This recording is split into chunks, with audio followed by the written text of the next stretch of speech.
So friends, today is a sad and somber day because today we are mourning the death of an independent Department of Justice.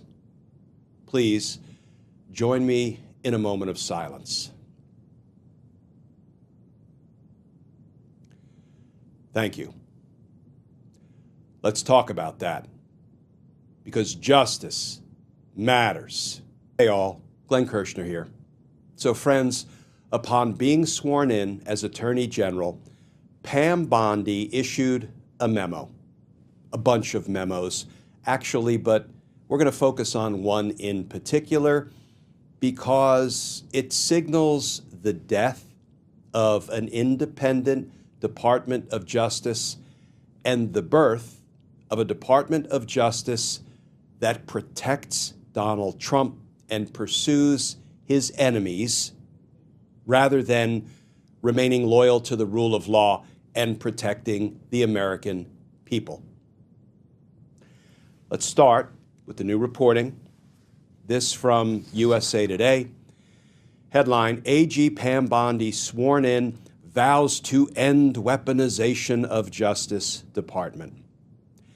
And that article begins, moving swiftly to align the Justice Department with Donald Trump's agenda, Attorney General Pam Bondi on Wednesday issued a flurry of directives, including the creation of a weaponization working group to investigate federal and local prosecutions of Trump that she said were overly politicized.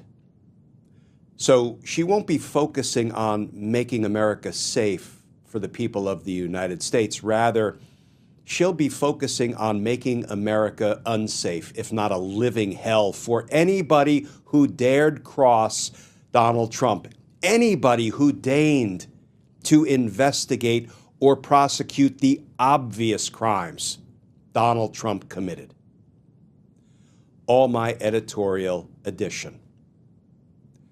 The article continues. Although the department historically has insisted on remaining independent of the White House, Bondi made clear that she was working to overhaul a DOJ that Trump had insisted is both biased against him and against political conservatives in general. The weaponization working group will look at everything from the investigations into Trump's actions before, during, and after his first term in office. Cases brought against him by Manhattan District Attorney Alvin Bragg and New York Attorney General Letitia James. It will also look at DOJ's investigations into crimes we saw committed with our own eyes. The January 6, 2021 assault on the U.S. Capitol by a violent mob of Trump supporters. The moves came on the same day Bondi was sworn in as the nation's top law enforcement officer in a ceremony at the White House by Supreme Court Justice Clarence Thomas. At that ceremony, Trump lavished praise on Bondi, his former criminal defense attorney, who was also a two-term Florida Attorney General. And friends, have a gander at this picture here. Pam Bondi showing her independence of Donald Trump and the independence of the department she is now leading, the Department of Justice. How did she show that independence? By sprinting over to the White House, entering the Oval Office, and being sworn in by Justice Clarence Thomas. Now let's have a quick look at select portions of Attorney General Bondi's weaponization memo. Memorandum for all department employees from the Attorney General, subject restoring the integrity and credibility of the Department of Justice. The Department of Justice must take immediate and overdue steps to restore the integrity and credibility with the public that we are charged with protecting, and to ensure that the department's personnel are ready and willing to faithfully implement the policy agenda of the duly elected President of the United States. Sorry, I was just looking for the part where the Attorney General said that she and the employees of the Department of Justice would support and defend the Constitution of the United States against all enemies, foreign and domestic. But no, it's just pretty much supporting and defending Donald Trump. These steps are required because, as President Trump pointed out following his second inauguration, the prior administration and allies throughout the country engaged in an unprecedented third world weaponization of prosecutorial power to upend the democratic process. Sounds more like a 2 a.m. rambling Donald Trump social media post, doesn't it? Thus, the American people have witnessed the previous administration engage in a systematic campaign against its perceived political opponents, weaponizing the legal force of numerous federal law enforcement agencies and the intelligence community against those perceived political opponents in the form of investigations, prosecutions, civil enforcement actions, and other related actions. And so the Attorney General, I guess, thinks that the way to remedy the evil of using the Department of Justice to go after one's political enemies is to use the Department of Justice to go after one's political enemies. The reconciliation and restoration of the Department of Justice's core values can only be accomplished through review and accountability.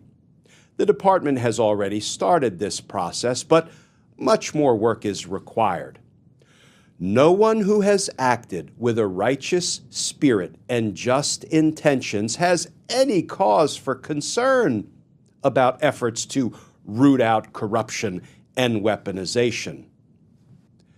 Okay, color me cynical, but I don't believe the Attorney General when she says, no one who has acted with a righteous spirit and just intentions will have any cause for concern. Why don't I believe that? Well, because FBI agents who followed the evidence regarding the January 6 crimes at the Capitol, crimes we all saw with our own eyes, have already been forced out of government, retaliated against, and 25 to 30 federal prosecutors who followed the facts and applied the law to the January 6th cases have been fired. So, if Attorney General Bondi is speaking the truth, I very much look forward to those FBI officials and those federal prosecutors being reinstated to their jobs. I hereby establish the Weaponization Working Group, which will be led by the Office of the Attorney General and supported by the Office of the Deputy Attorney General, the Office of Legal Policy, the Civil Rights Division, the U.S. Attorney's Office for the District of Columbia, and other personnel as necessary to achieve the objectives set forth herein. In other words, we are all in to protect Donald Trump and punish his foes. And we will be going after Special Counsel Jack Smith and his staff, Manhattan District Attorney Alvin Bragg and his staff, New York Attorney General Letitia James and her staff, and anybody who prosecuted the criminal cases at the United States Capitol on January 6th, 2021.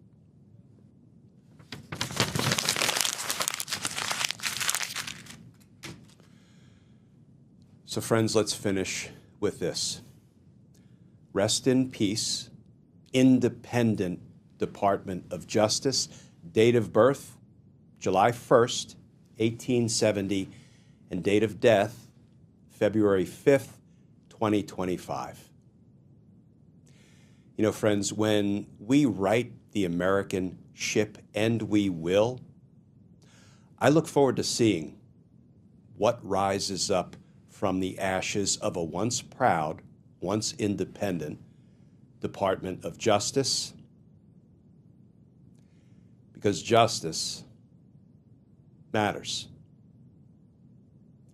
Friends, as always, please stay safe, please stay tuned, and I look forward to talking with you all again tomorrow.